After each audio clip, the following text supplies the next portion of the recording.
Welcome back to Cryptos Are Us. I am George. Oops, I have the screen wrong.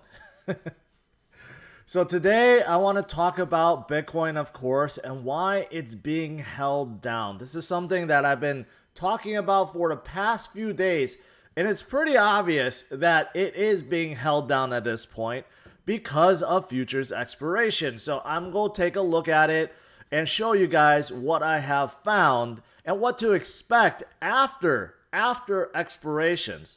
And of course, I'm going to tell you who's behind it all. And of course, we have other big news in terms of Coinbase, and a lot of altcoins are doing relatively well today. A few are doing exceptionally well. So I'm going to discuss what's going on, and you know what? We'll have a good session as always.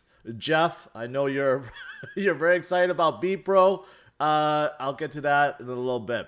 So thanks for tuning in. As always, smash up the like, subscribe to the channel. I have 2 streams every day, 11 a.m. Central Standard Time and 8 p.m. Central Standard Time. So make sure you tune in, hit that notification bell, follow me on Twitter and Facebook.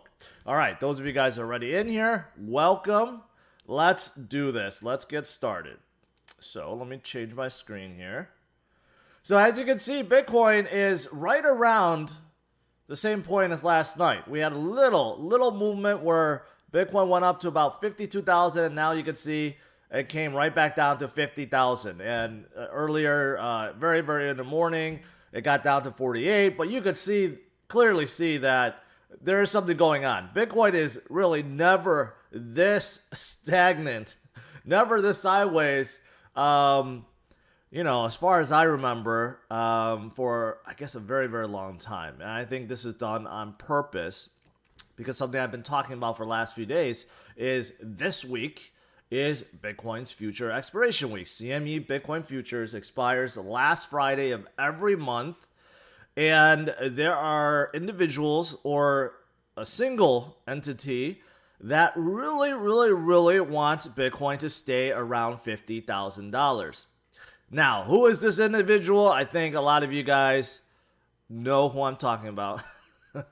At least the mining pool that's associated, and that is F2 Pool. And I'm glad to see that some news outlets are starting to look at the possibility that there may be a whale or entity that's behind some of the price suppression that we've been seeing, because I think it's clear. You just need to look at the data. It's like right in front of your eyes. It can't be a coincidence.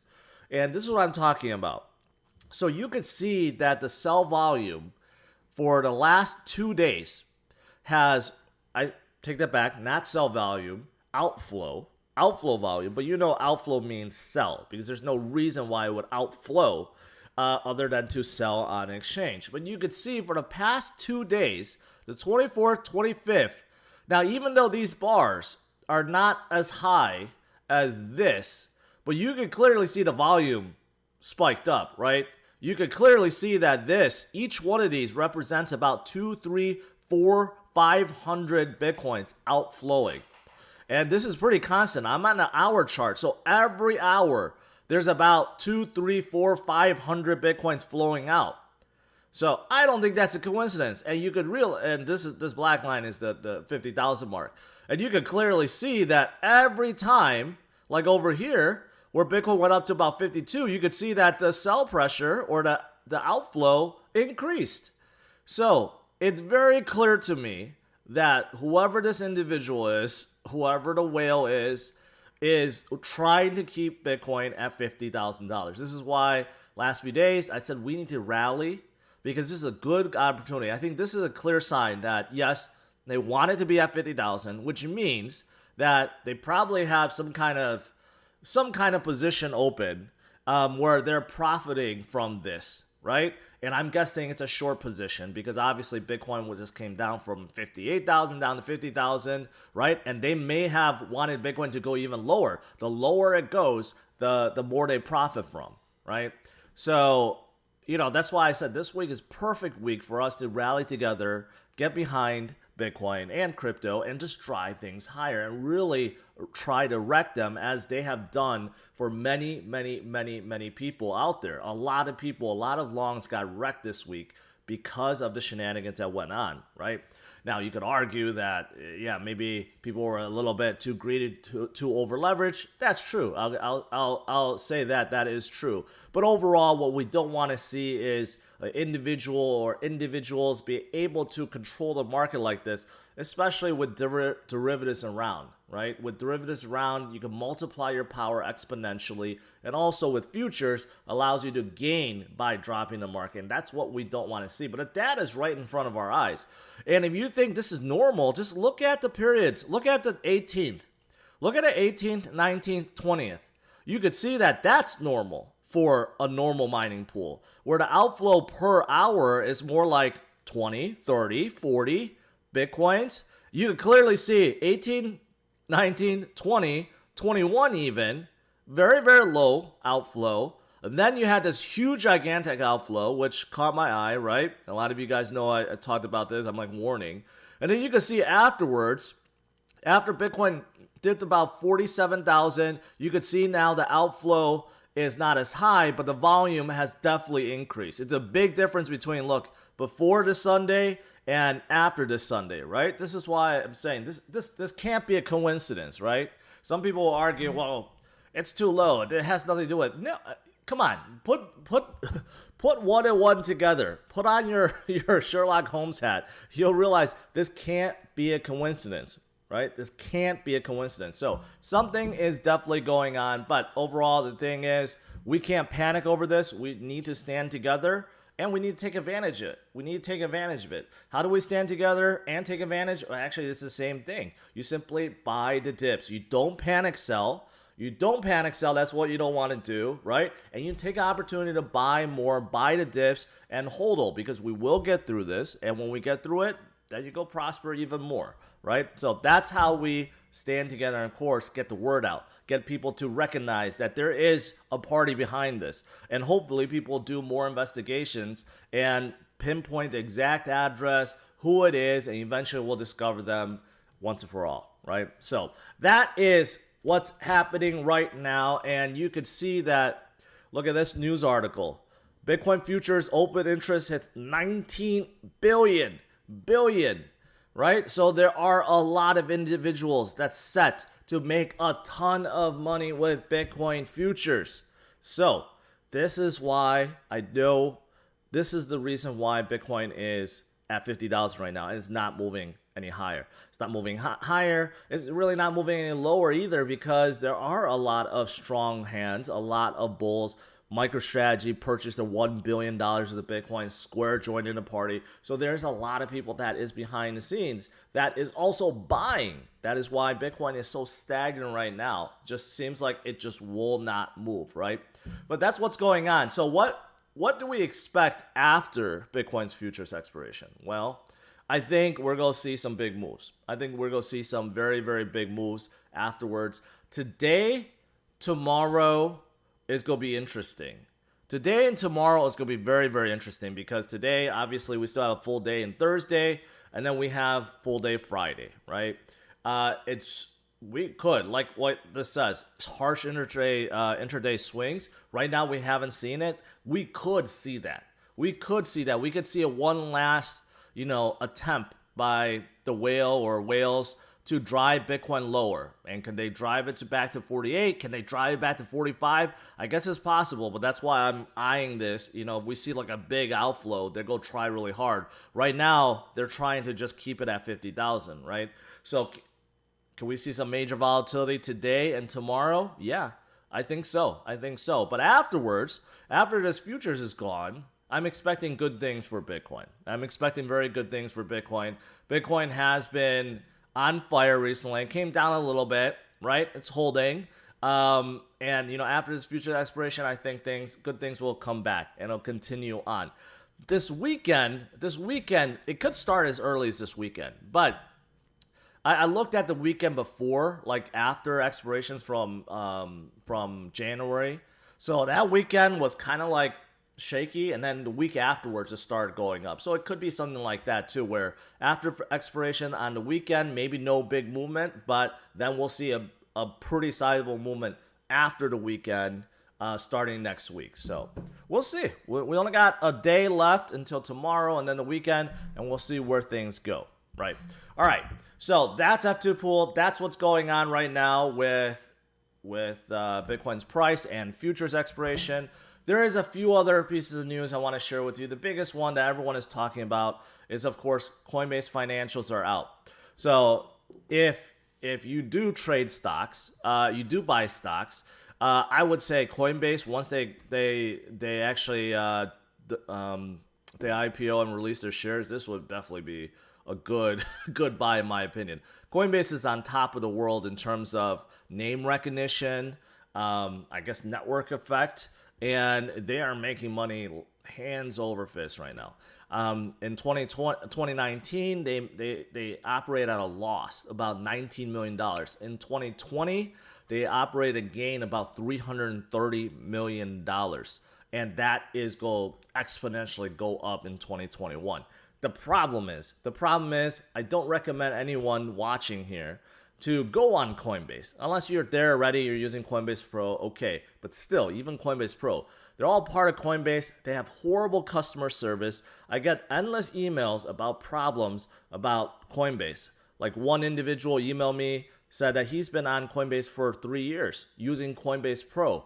His account, someone attempted to hack his account.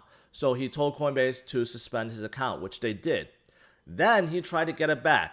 And 2 weeks of trying to email them, trying to reopen his account, no answer at all. I don't know if he got it back. Hopefully, now it's been like a month. Hopefully he got it back, right? But this is the problem with customer service with Coinbase. Maybe after they become a public trade company, this will get resolved. But for me, you know what? I think there's a lot of options out there. I like Gemini as a good alternative. The Voyager app is a good alternative. Even Binance.us, right, is a good alternative. So I do recommend looking at something else. But if you want something really, really easy that you could get into right away without a waiting list, then check out Gemini. And I have all the affiliate links in my description, by the way. Now, something else that is surprising and is that Brian Armstrong, who's a CEO and co-founder, he pocketed $60 million in 2020. So, there's a lot of CEOs that make a lot of money. I get that. But still, Coinbase only made $330 million. And he himself pocketed $60 million. That's a huge chunk. That's a huge chunk of their profits, right? So I think there's a little disparaging. It's not right. But anyways, that's how much Brian Armstrong made. So he's a very, very wealthy man. And after they go IPO, he'll probably turn into a billionaire. So, yeah, there's that. But one other thing I mentioned, how this is relevant to other altcoins, is Coinbase, they're evaluated at $77 billion. That may jump as high as $100 billion, which I think it's right, being as big as they are. But this has definitely helped a lot of other exchanges and their tokens. For example, Binance. Binance coin shot up to the moon after that was announced. And also others like Voyager shot up to the moon after that was announced. Also, KuCoin, an exchange that I like, is a good alternative to Binance, has also shot up. Their KCS token has started going up, right? So the one good thing that came out of this is now, since Wall Street evaluated Coinbase to be $100 billion, people are looking at, okay, what about these other exchanges that don't have shares, but they have tokens, right? What are they worth? So this is also helping them in a big, big, big way, right?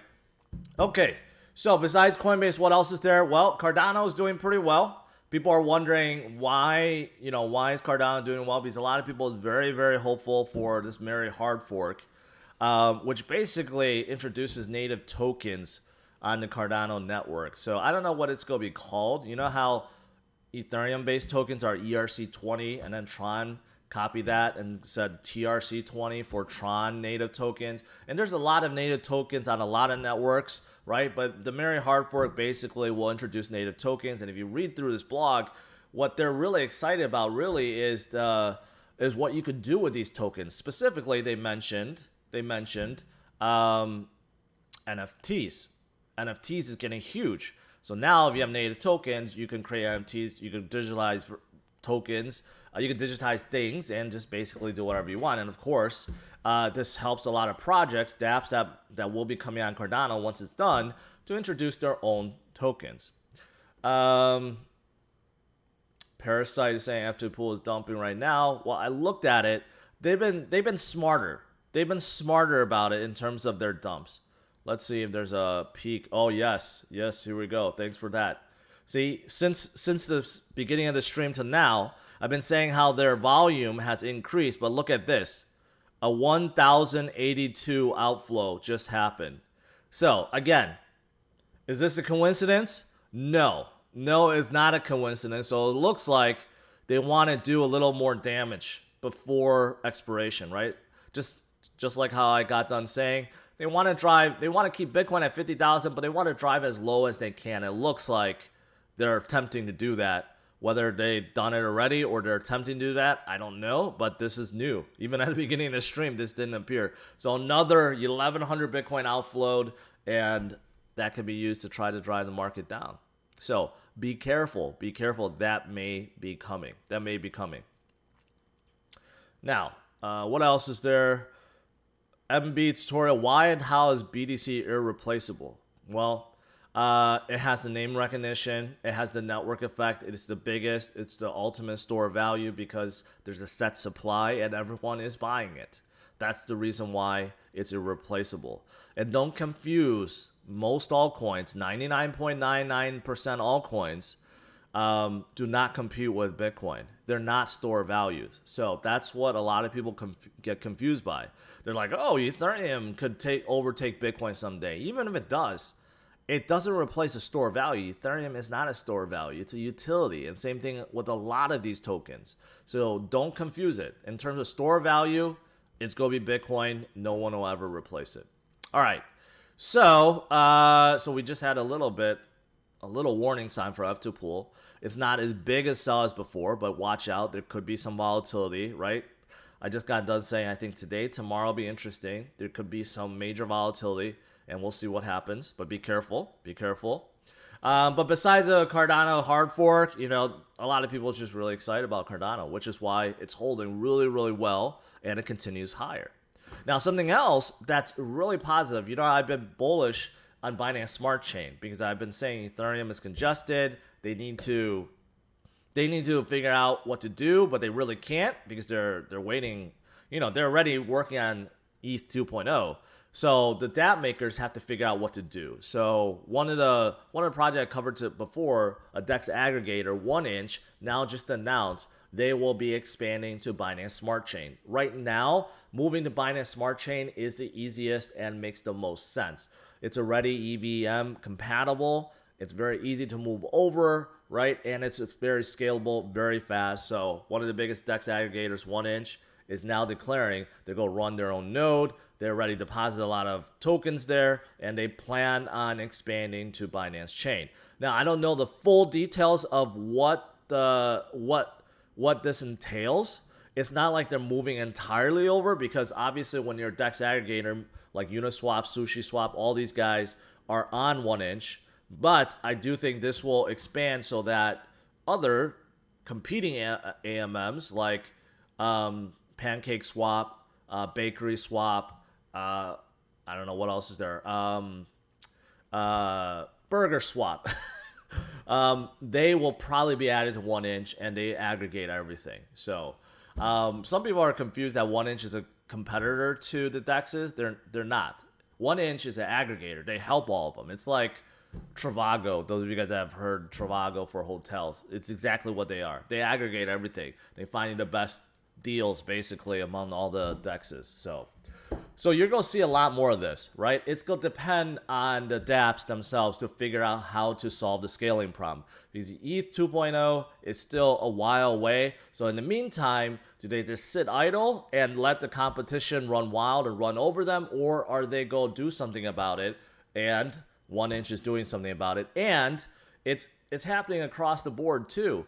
One of the reasons why Phantom is going up, I'm going to get that, I guess I could cover that more into Q&A, but one of the reasons why Phantom is going up because SushiSwap will be utilizing Phantom and their new solution. So you could see all these guys are are figuring out what to do. And Uniswap is rumored to either be making their own, they're making their own layer 2 solution, or they're going to partner up with one of the other layer 2 solutions, right? And that company is actually flying high, very, very high right now. Rumored. All right, so last thing I want to talk about is this. I find this hilarious because of the fact that we know when exchanges are at fault, right, they do not want to take responsibility for it. So, for example, a crypto exchange, due to technical error, accidentally sells Bitcoin for $6,000. Many people have bought it. Now they're asking it back. They're threatening the people to give it back to them because it's their mistake and they don't want to pay for it, so they want you to send it back. And I think this is hilarious. Because if it's in the reverse, they will not help you. Just like the Kraken flash crash that happened recently, right? A lot of people got liquidated. It should not have happened. The system screwed up. The system should have never had a flash crash in the first place. But there's a ton of people that got liquidated. You think that Kraken is going to refund those people? No. So why isn't it like in reverse? Then they're expecting something in return, right? So I just find this hilarious. But anyways, this is one of the problems with centralized exchanges, right? You're playing by their rules. This is why DEXs are here to stay. Why DEXs are getting very, very popular, because people are looking for something better. Exactly. All right, that's pretty much it. What I want to say. Not a whole lot going on. Obviously, the big deal is right now watching Bitcoin and watching it just pretty much not move and being suppressed at this point. Steve, appreciate the super chat. And then Young Lord asks, when will Ethereum solve gas problems? They won't solve it. They won't solve it until ETH 2.0 comes out. There is a Berlin fork that's coming up that's supposed to help the network a little bit. Chainlink also have moved to their own developed layer 2 solution for transactions, which should help a little bit. But as DeFi gets hotter and hotter, it's really not going to get that much better. So today is actually a pretty good day. If you look at the gas tracker on Ethereum right now, to send someone anything, any kind of transfer, is about $18. That's actually pretty low. When I showed this yesterday, it was about like $25, $30. But still, $18 to send someone anything is not cheap. You want to send someone $10, you're gonna have to pay them $28 to send that $10. Uniswap, a swap is about $60. Add remove from a liquidity pool about $50. So this is still very high, and this is on a good day. On bad days, it's double what it is, right? So this is why a lot of other chains are getting so much attention, because this is the time to shine for them. Because there's at least a full year. There's at least a full year before ETH 2.0 is solved. I mean, not solved, is developed. So Polkadot, getting very popular. Of course, Binance Smart Chain, easy thing. Layer 2 solutions, they're getting really, really, really hot right now. If you guys have been paying attention, a lot of Layer 2 solutions are blowing up because of this, because DeFi projects are simply moving to them, right? Dolphin asks, what are your thoughts on Optimism L2 coming out March mainnet? Optimism? I'm sorry, never heard of them. But there are a lot of layer 2 solutions out there right now that's doing very, very, very well. All right, so yeah, I mean, I guess I could take a look at a list. Today went by pretty fast because there's just not a whole lot to cover today. But I did mention about Cardano, right? I mentioned about Binance Smart Chain, which is still on fire right now. Polkadot on fire. I mean, like these three are just like neck and neck, right behind Ethereum. And Ethereum, I still think they have the lead. I don't think they're going to just flip below Binance Chain anytime soon. But yeah, it's a real concern. It's a real concern at this point. This year is still early. We're still in March. I mean, we're still in February, heading into March, right? There's a lot of time before ETH 2.0 comes out. So can these other projects catch up in a big way? Maybe not surpass, but catch up in a big way? Possibly. Yeah, Chainlink is down a little bit today. I guess today is good for some, bad for some, but overall things are still holding relatively well. Uniswap recently pumped up quite a bit. They came down a little bit, but still at $8 billion, still a big cap. Dogecoin pumped up some more yesterday because of Elon effect. But a lot of these are just kind of hovering right now because Bitcoin, honestly, is hovering right now, right? But I did mention a lot about scaling solutions. Scaling solutions are going through the roof. I mentioned about exchange tokens. Exchange tokens are going through the roof, right? So you gotta watch out for them.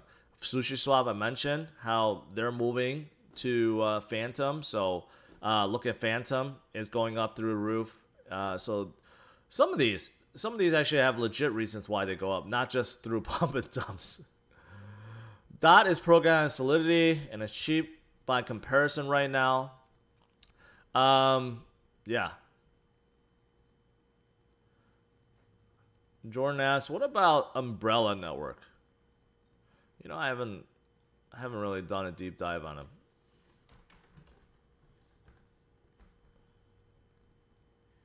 Relatively small. Yeah, oracles. I don't like oracles. I don't like oracles other than Chainlink. I don't want to forget because Jeff Gamber gave me a huge super chat. He's like, any B Pro news today? No, but B Pro, I did check them out a little bit more, and they're skyrocketing right now. So they went up 100% today. I don't know if you knew that, Jeff, at a time, or you just support the project. But I did look at it recently because because Jeff kept giving me super chats. But I looked at it. They're actually pretty decent. I mean, they're pretty good. So I'm going to have to do a bigger deep dive on them.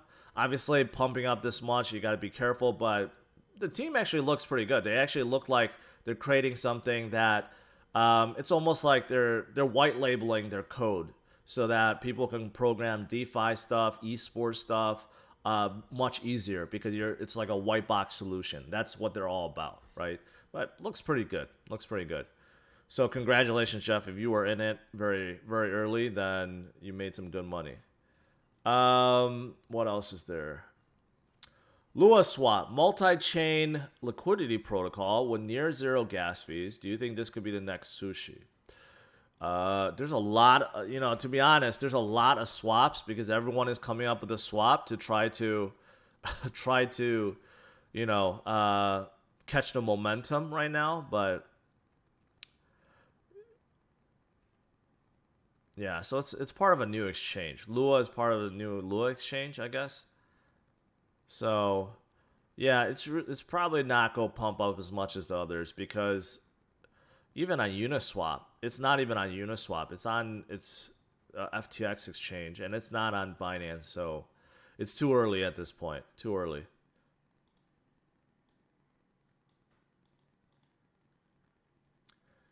Ever heard of Earth 2? A concept for virtual Earth, which will become an NFT in Phase 3? No, but okay. I don't know why you need to come up with the NFT of the Earth. Money Mike, appreciate it. Johnny asked about Orion Protocol. Orion is also one that I covered in Patreon recently, and it has been doing very well. Despite the fact the market has been a little down, it's still doing very well. Because they're also in this space, DeFi space, but they're aggregator of liquidity from both centralized exchanges and DEXs, and they have their own uniqueness to it. They have their own app and so forth. So they actually look pretty good. I covered them. I'm like, they're not bad. They're not bad actually. So, and they're relatively low cap at this point.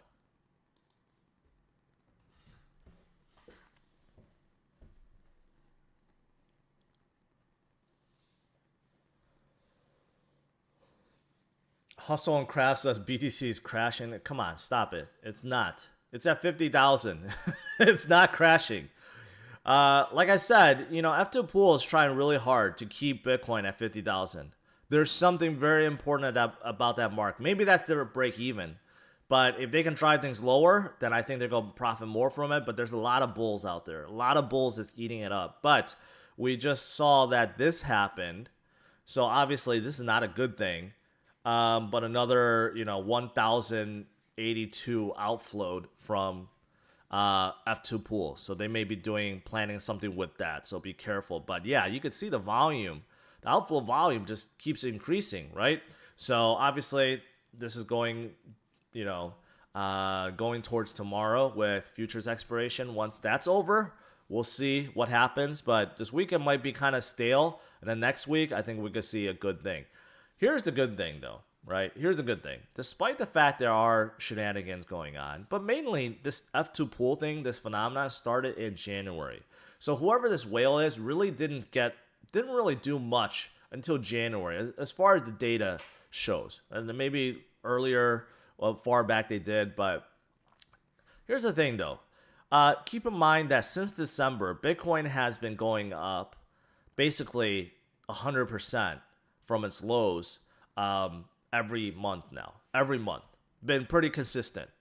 So December 16th, Bitcoin, or you could even argue December 12th, Bitcoin fell to about 17,000 from bouncing off for 19.5, and then it went up double to about $40,000. And that was within basically a month span. It went up 100% a month span. Then we had a little bit up and down, right? This is when F2 pool started doing their thing. Dropped us down to about 30,000. You could argue maybe even lower because we did drop to about 29,000 at one point. And basically, 29,000 to 58,000, you know what? That's basically double. And that, again, is within 1 month time. So now we're kind of going through the same thing. We're taking a break. Obviously, Bitcoin does need to take a break, sometimes. But we're going through the same thing again, right? Now, afterwards, when we get through this, we may go through here just sideways a little bit for a few more days, maybe even longer. But what we do know is it's been doubling. So if we're doubling from our 45 mark, which is the low recently, and we're going there in a month, that would put Bitcoin at $90,000, right under $100,000. And we may see a break at 90,000 coming back down to about 75, 70, maybe even 65, right?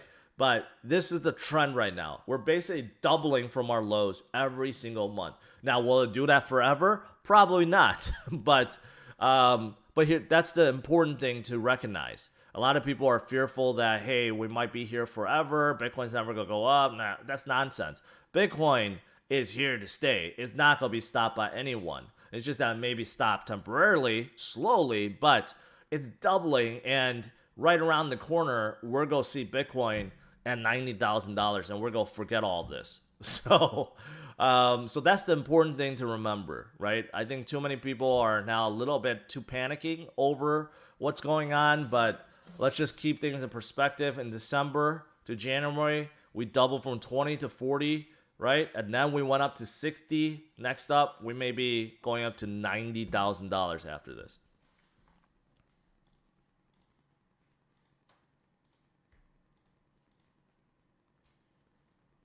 Dennis, I just got done showing it.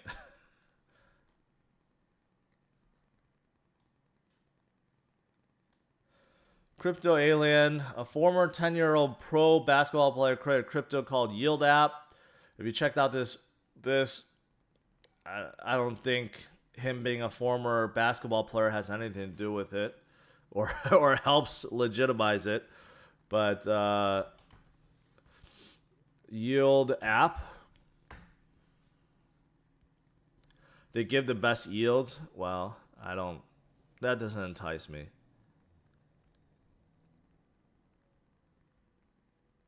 The problem is when you have something that claims they give the best yields, that is a warning sign to me.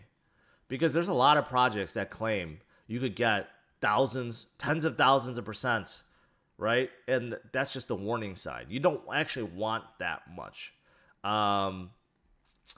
Yield is now in BitMax, Uniswap, BitHub, okay. Invest in a simpler DeFi. Basically, you deposit and earn a minimum of 12%. See, that sounds good, but that's a little concerning because all the other financial apps, it varies between tokens, and none of them are at 12%. They're at like 3, 4, 8% at max. They're not offering a 12% minimum. So when you say it's the highest, See, things like this may entice new people in the game, but things like this worry me. Because how are they going to guarantee that you're going to get that much interest, right? And up to 20% through rewards programs. That's a little concerning to me. It's not as concerning as thousands of percents given by some yield farming projects. That's a different story. So I don't want to confuse the two, but still, I don't know. And I'm just curious, who is it? Who is this basketball player that created it?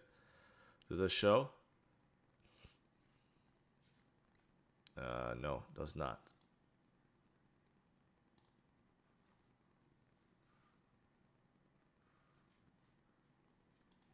Anyways.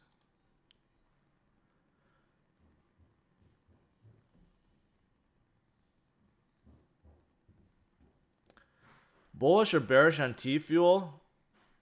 I think it's much better to hold Theta. Theta is a set supply. T-Fuel is not. Although Theta is going to introduce T-Fuel burning in the future, but I would still much rather hold Theta than T-Fuel. Oscar, appreciate that sticker.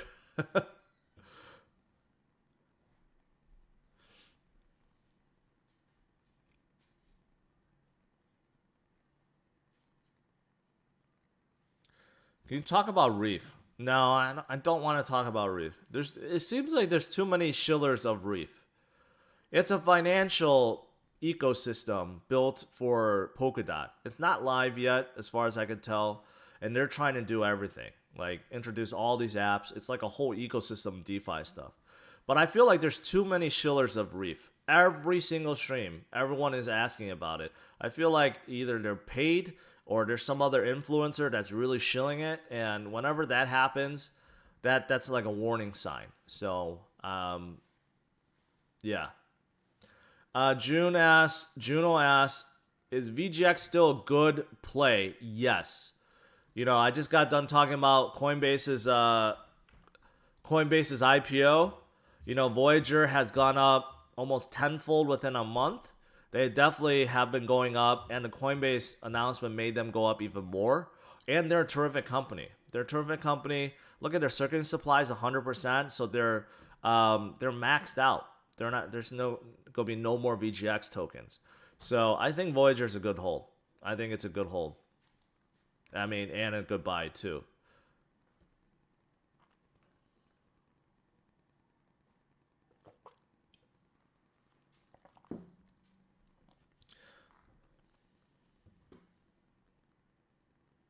Have you looked into Neo's upcoming release? I did. They're promising the moon. There's a lot of stuff that they're doing. More smart contracts, tokenizing. There's a few other things. The governance is going to be improved. They're trying to promise the moon. More integration with DeFi. Flamingo. Some people brought up Flamingo before. It's created by the same, basically it's their project. It's their way to get into DeFi, and Flamingo is kind of like Reef for Neo. So it seems like they're going obviously pushing the DeFi space because everyone is trying to do that. But yeah. Kevin Wad asks or states, big thing in crypto will be pharma. Open source medical research would be huge. I don't agree with that. To me, pharma is all about making money. And I don't see how they make money if they share it open source. So maybe they come up with a platform that people can buy research. But these pharmaceutical companies, they protect their secrets like it's Fort Knox. I just don't see that. Have you heard of Sidecoin? Yes. I don't like Sidecoin at all. Decentralized storage. They had a lot of problems back in the day that really turned me off about them, so I don't really. I remember 10-minute crypto asked you, talk about Helium. Do I have a Helium miner? No, I didn't buy one. I was actually thinking about it. I talked about Helium in Patreon a while ago, and Helium looks very interesting. It's not a DeFi play, a low-range Wi-Fi play for your neighborhood and for everywhere, right? And it's a unique way to mine. I know a lot of patrons have it. They're ordering a miner. They're really into it. That's actually a really good project. It's been out for a while, and people just don't. They think it's not sexy, but it has been doing good too. It has been doing good. I think when I covered them, I actually created a video. I forgot. I created a video about them. It wasn't really well received, but even at that time, it was like $3. So now it's $4 too. So Helium has been around, but if you look into them, a very unique thing that they're trying to do.